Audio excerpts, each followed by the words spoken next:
Bueno, y todo lo que estamos viviendo estos días en la Corte Internacional de Justicia de La Haya nos lleva una vez más a tratar de conocer más detalles de la Guerra del Pacífico. Y hoy lo vamos a hacer así con historias humanas bien interesantes. Estamos con Jaime Larraín, bisnieto de Carlos Larraín y Larraín, que junto con dos hermanos estuvieron en la Guerra del Pacífico. ¿Cómo estás, Jaime? ¿Qué tal? Muchas gracias por la invitación. Aquí estamos muy contentos de estar acá. Y estamos también, ¿no es cierto?, con quien se ha dedicado a estudiar así, pero dicen que es el que más sabe en Chile de la Guerra del Pacífico. Tiene una base de datos muy completa, impresionante, con nombres, con situaciones. Y un sitio web que se llama laguerradelpacifico.cl. Mauricio Pelayo, ¿cómo te va? Bien, muchas gracias, un honor estar acá. Bienvenidos a Cooperativa. Muchas gracias. A ver, quisiera comenzar con Jaime. ¿Qué se siente de ser que tu bisabuelo haya sido parte de la Guerra del Pacífico? Y cuenta un poquito cómo fue la historia de él. Bueno, la historia la conozco desde que soy niño. Mi padre, siguiendo la tradición, a mí y a mis hermanos nos mostró lo que era la historia de nuestro bisabuelo. Y para mí desde niño fue motivo de profundo orgullo y sentirme honrado por ser descendiente de alguien que peleó por Chile. Y creo que en cierta medida esa impronta, ese legado significó en mí que yo siguiera también la carrera de las armas en la Armada de Chile.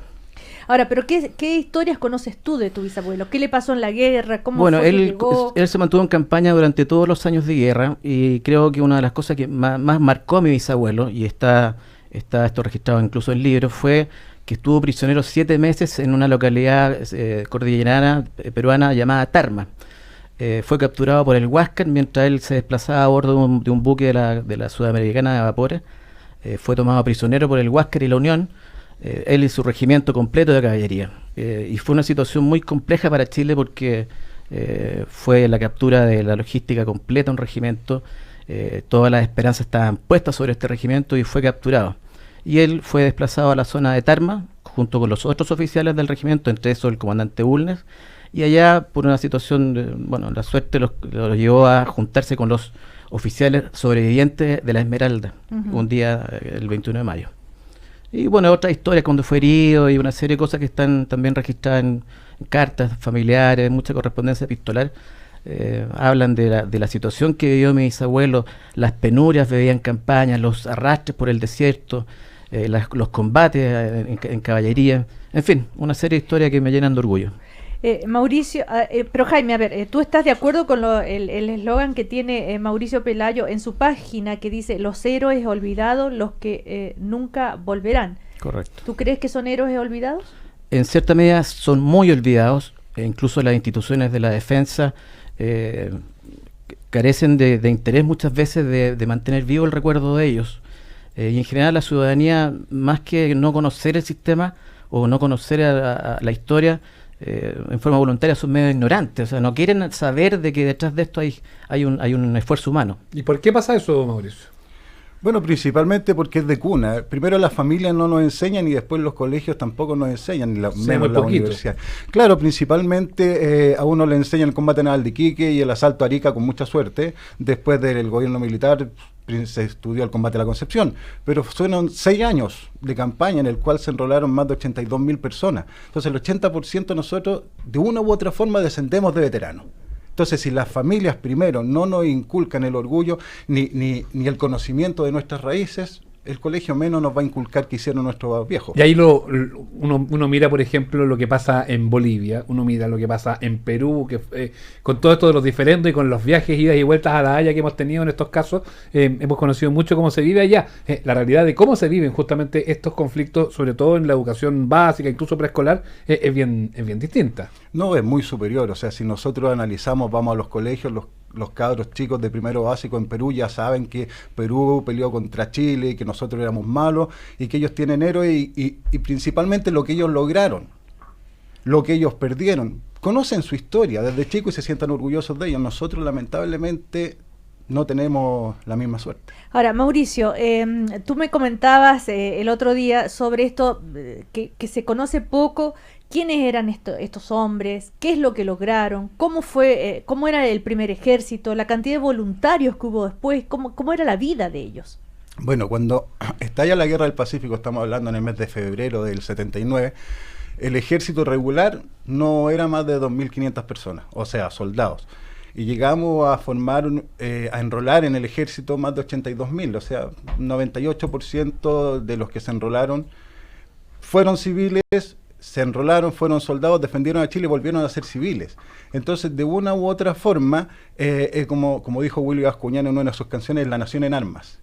Y por eso principalmente es cuando uno ya trata de rescatar más que nada la identidad, más que la persona, porque es la identidad del personaje. Cada pueblo en Chile o tuvo su unidad que llevaba su nombre, como el Curicó, el Talca, el Melipilla, o cada localidad tuvo a sus veteranos. O sea, he logrado poder meter a distintas municipalidades memoriales. En Barraza eran 9. En San Carlos de Ñuble son 200 y tantos. Cuando tú dices voluntarios, ¿son gente que o no los enrolaron? Dijeron, yo quiero ir a pelear por Chile. Es que todos de una u otra forma son enrolados.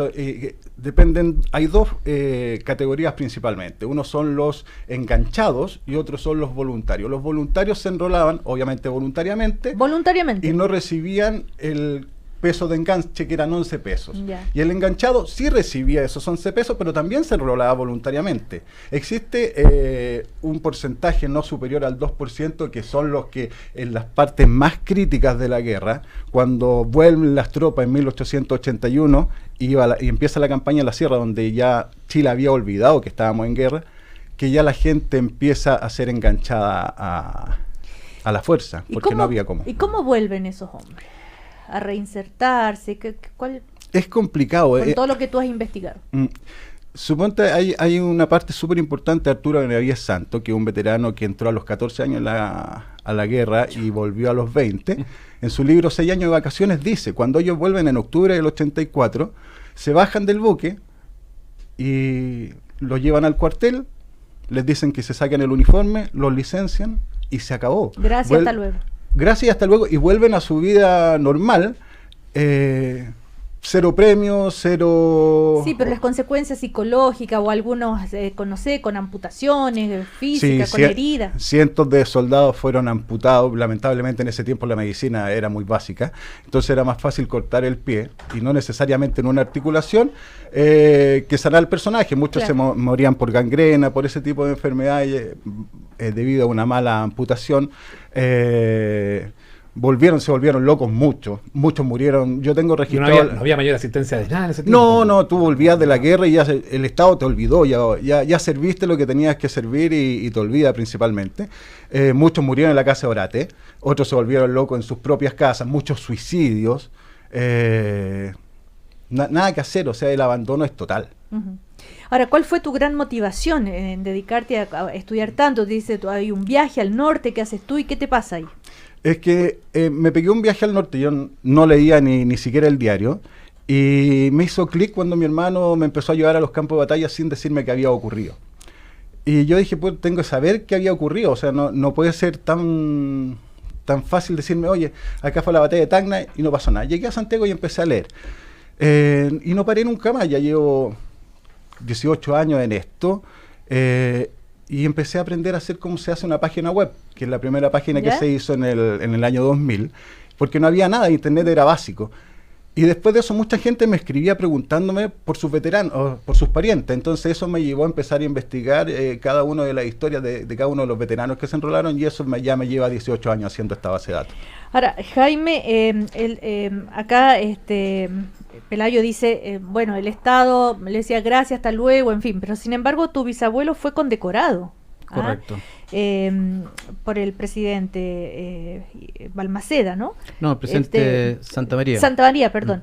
Entonces hubo un reconocimiento. ¿Por qué al bisabuelo de Jaime sí y a otros no? ¿Había diferencias de clase? Sí, las diferencias de clase sí existen y siempre van a existir en Chile. Al abuelo Jaime o al bisabuelo le llegó la medalla de oro, a los soldados medalla de plata. ¿Y a otros nada?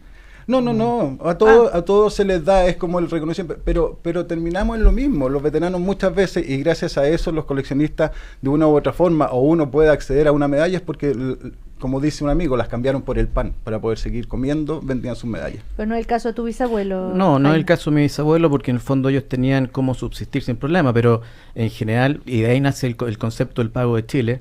En general la gente más de una extracción más humilde sufrió grandes penurias porque las pensiones eran miserables, eran vergonzosas.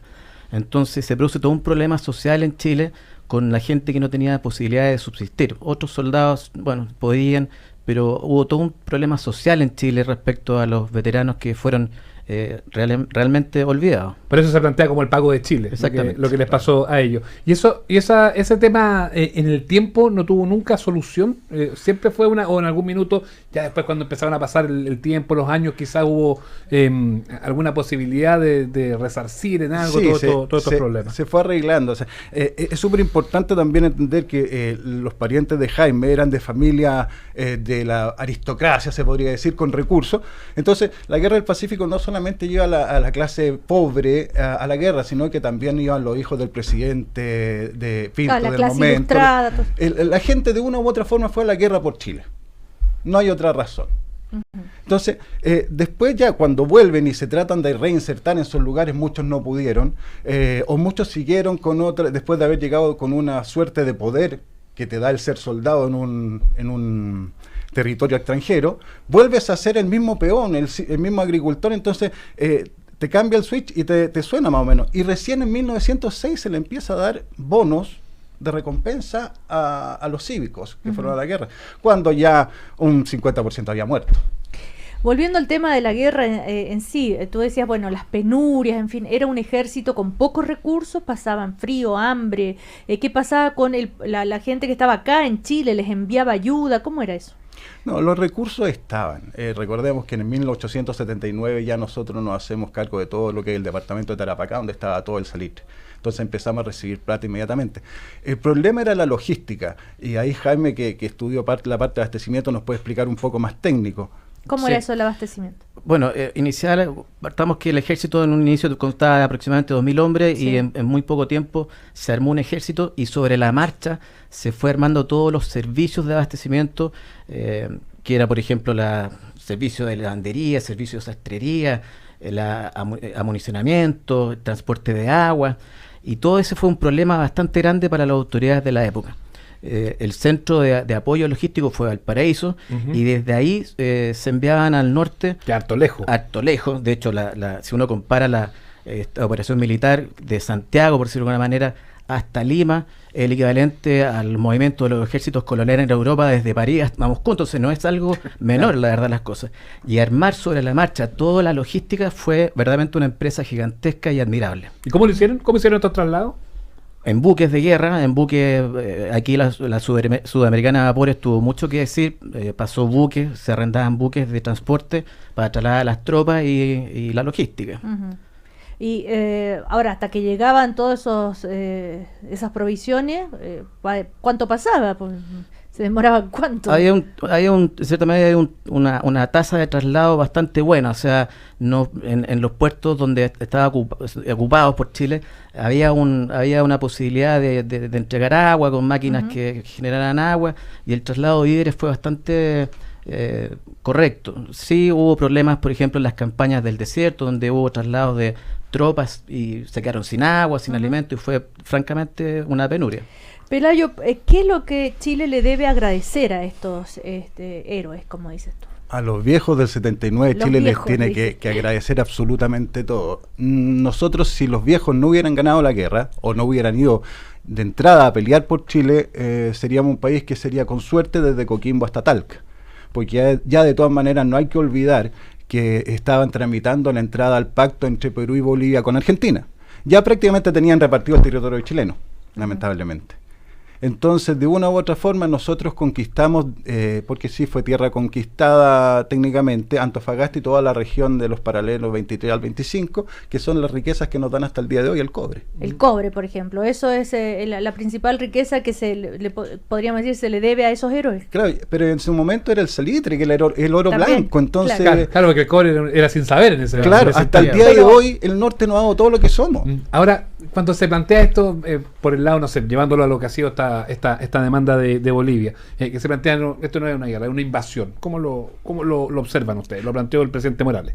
No es una invasión por una sencilla razón. Nosotros en 1878, cuando el gobierno de Daza plantea o decreta el aumento de los impuestos, ya con eso estaba violando lo que es el tratado de 1874.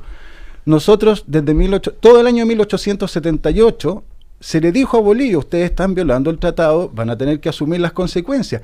Es más, el tratado decía que había un árbitro neutral que podía hacer que... Nosotros dijimos, ok, tiremos el árbitro, y tampoco quisieron. O sea, hubo un año de conversaciones. Yo creo que de una u otra forma se confiaron mucho en el peso que tenían con Perú y con las posibilidades de otro aliado. Ahora, si volvemos al tema de tu investigación sobre la Guerra del Pacífico y sobre esta manera de que no se olvide a estos héroes, ¿verdad?, de la guerra, tú también te ocupaste de rescatar los restos de varios viejos, como le dices tú, ¿no? Por ejemplo, al caso de Ulises Barahona, que trajiste los restos que estaban en Tacna. En Tacna, sí. Cuéntanos esa historia. A ver, años antes, un amigo, Rodrigo Gómez, encontró en el cementerio una lápida que decía Ulises Barahona y estaba el escudo del ejército chileno, la antigua. Y me comenta, parto a Tacna, hago toda la investigación y digo, bueno, hay que traerlo, o sea, murió en tierra que no era chilena, yo creo que lo mínimo, y por Chile lo mínimo es traerlo. Y bueno, traté de conseguir los recursos aquí, normalmente y lamentablemente no hay recursos para este tipo de cosas. Me demoré 4 años entonces en buscar a la familia, y eso es lo más entretenido, porque me creí como el pollo fuente, porque encontré a la familia que había dejado uno de sus hermanos en Perú también, porque habían sido 4 hermanos los que fueron a la guerra. A propósito de los reencuentros que hacía el pollo fuente, claro, en su minuto de la familia. Claro. Y no se conocían, los hijos de Filomeno vivían en Perú y eran peruanos, y los hijos de y los parientes del otro hermano que era Ramón. La cosa es que 4 años me dediqué hasta que conseguí la familia que me dio el poder para poder repatriarlo como persona natural, y ahí conseguí el auspicio del cementerio católico, que pagó el $1.000.000 que costaba traerlo. Pero también rescataste los restos que estaban en mal estado acá en Chile de otros héroes, ¿verdad? Sí, es que normalmente si uno va a los cementerios, las tumbas están olvidadas de los viejos. Normalmente o por la familia o por las instituciones, los mausoleos no se encuentran en buen estado después de mucho tiempo, y después del terremoto más todavía.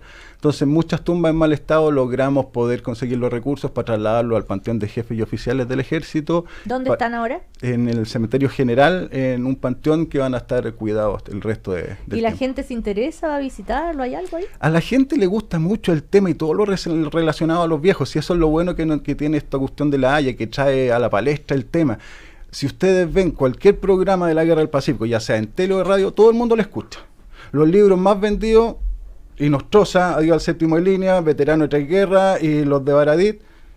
¿Por qué? Porque a la gente le gusta el tema de la historia de la Guerra del Pacífico. Todos lo ven, sea bueno o sea malo. O sea, hay programas en la tele que han salido muy malos, pero de todas maneras es interesante verlo. Ahora, usted siempre observa que hay una línea en la que se pasa para el otro lado del chauvinismo, que también hay que tener cuidado, ¿no? Sí, por supuesto. O sea, yo soy súper purista en el tema histórico. Yo creo que uno tiene que ser súper claro y no por hacerlo más vendible o darlo a conocer mayor de lo que es. Hay que inventar o exacerbar. Exagerarlo también. Exagerarlo, a eso voy. O sea, no yo creo Tiene que ir todo en la justa medida. Así es. O sea, al César lo que es del César, nada más.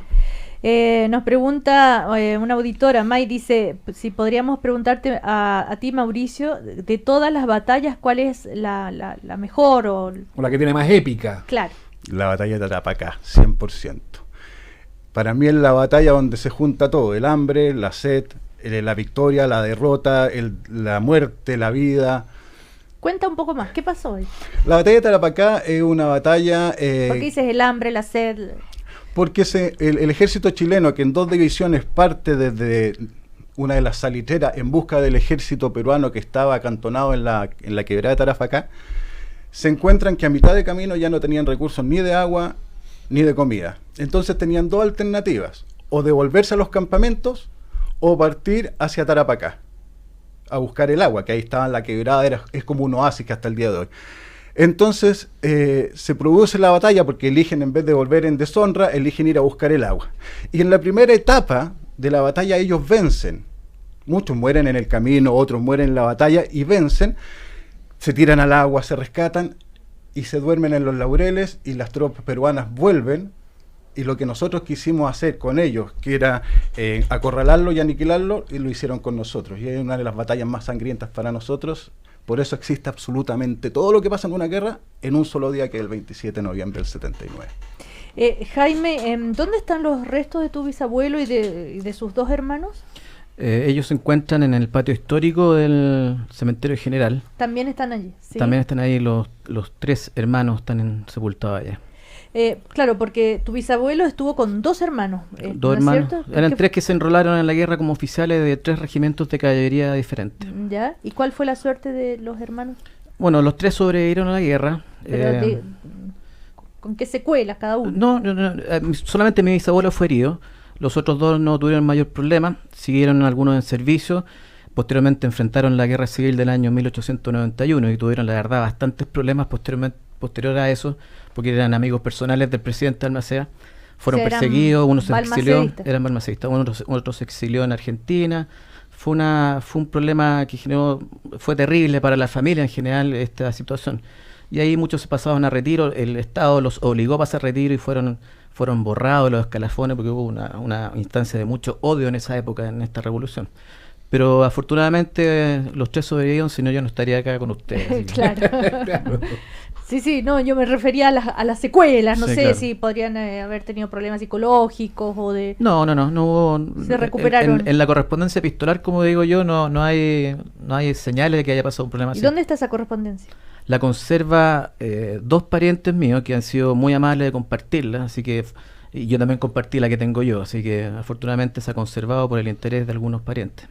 Y Pelayo, tú, ¿qué otras cosas has rescatado de todos estos héroes? A ver, aparte de los héroes olvidados, mi lema principal es: un hombre solo muere cuando se le olvida. Mi finalidad de vida, se puede decir, es traer del olvido a todos los viejos. Da lo mismo si estuvo en la guerra un día o toda la campaña. Cada uno cumplió con su labor, cumplió con su objetivo y de una u otra forma ofreció todo lo que él podía a Chile. Entonces, creo que, como partimos diciendo, se le debe a todos los viejos. Yo creo que de una u otra forma es tiempo que cada ciudad, cada pueblo o cada persona, por último, se acuerde de los viejos y los traiga nuevamente a la vida, que es lo que necesitamos ahora, educación. O a lo mejor que cada ciudad se haga cargo de sus propios héroes. Sabemos que bustos y estatuas de Arturo Prat hay en todo Chile y está muy bien. Pero a lo mejor hay otros héroes que están olvidados, que son de esos pueblos y que no necesariamente se sabe. Bueno, aprovecho eso, la gran cantidad de gente que escucha esto. Yo mando mail a todas las municipalidades y entrego la lista gratis de los que nacieron en cada lugar para que hagan un memorial. Ya hay de todo Chile, ¿no? Ya hay de todo Chile. Inclusive hay de La Higuera, que es un pueblito chico, hay como 10. Claro. La Higuera ahí cerca de Coquimbo, ¿no? Así es. Entonces, la pega está hecha. Mira, en Fuente ahí nos recuerda, dice en San Fernando hay una tumba de un veterano de la Guerra del Pacífico, por ejemplo. Ahí hay uno más que se puede sumar. Bueno, les recuerdo la página, entonces, laguerradelpacifico.cl, donde están las causas de la guerra, los tratados, los relatos de guerra, las escuadras, la música alegórica, en fin, muy completa tu página, Pelayo. Muchas gracias. Bueno, les damos las gracias entonces por compartir estas historias con nosotros, bien interesantes, Mauricio Pelayo entonces, y Jaime Larraín, descendiente entonces de uno de los héroes de la Guerra del Pacífico. Así es. Muchísimas gracias. Gracias.